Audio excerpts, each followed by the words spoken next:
Hey, David, is there an advantage to Democrats announcing presidential runs earlier? Well, there's two ways to answer that question. Is there an advantage within the Democratic primary to the Democrats that announce early, like Elizabeth Warren?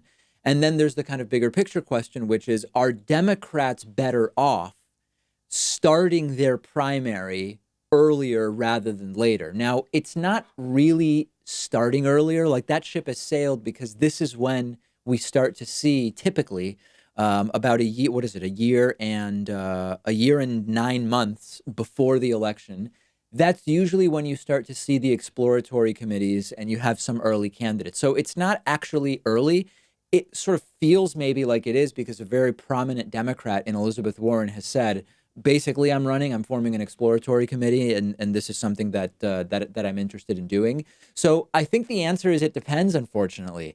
If there is a particularly ugly primary, and despite starting early, it's not resolved who the nominee is going to be any earlier, that may be damaging to Democrats overall. Okay, so we'll answer the macro question first. If early announcements, California moving their primary up in the 2020 election cycle, which we've also talked about, the restructuring of the superdelegate process, if all of these circumstances lead to the winner of the Democratic primary being determined earlier, I do think that that is net better for Democrats in the general election. It does allow for Trump or whoever is the eventual Republican nominee to have more time to attack that person. But I still think it's a net benefit because you more quickly move to the message for the 2020 general election. Now, if the DNC screws it up, if Democrats screw it up, which they well could, they screw up stuff all the time, then it's not going to be particularly beneficial. So at the macro level, I think resolving the Democratic nominee earlier would be beneficial, all else being equal. Then let's look at the micro.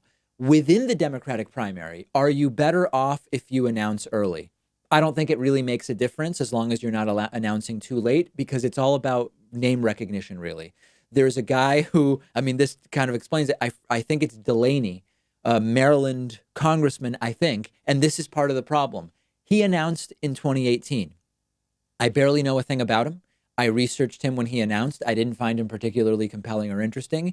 He's been in this thing for a long time. Elizabeth Warren announces, and she's getting the lion's share of the attention because she has more name recognition and is more prominent. So I actually don't think within a reasonable range that there's much of an advantage to announcing early. The exception to this is the question mark around Bernie. And some of the folks who are close to Bernie that I spoke to in 2018 actually said to me, we are considering whether we take damage there, whether we are at a disadvantage, so to speak, if Bernie plans to run, but Elizabeth Warren announces first, because they are, the two of them, the most progressive senators in the Senate at this time. So that is an open question for me. And I do think that if Bernie is going to run, he should not wait more than another month or two before announcing, because otherwise you do let Elizabeth Warren get sort of established as the progressive senator who is in the race. And then I think Bernie is coming from behind.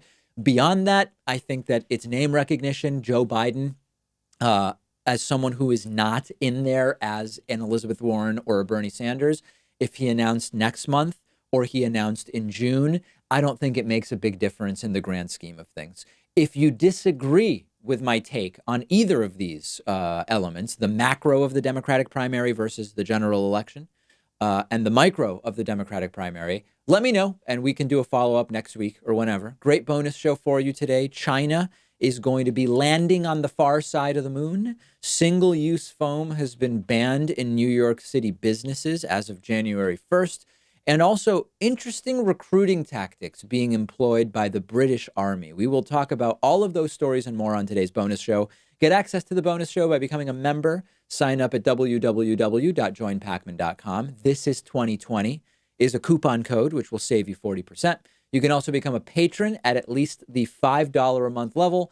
Patreon.com/David Pakman Show. Don't miss the bonus show. It's great. Overhyped, as someone said, but worth the price of membership or patronage.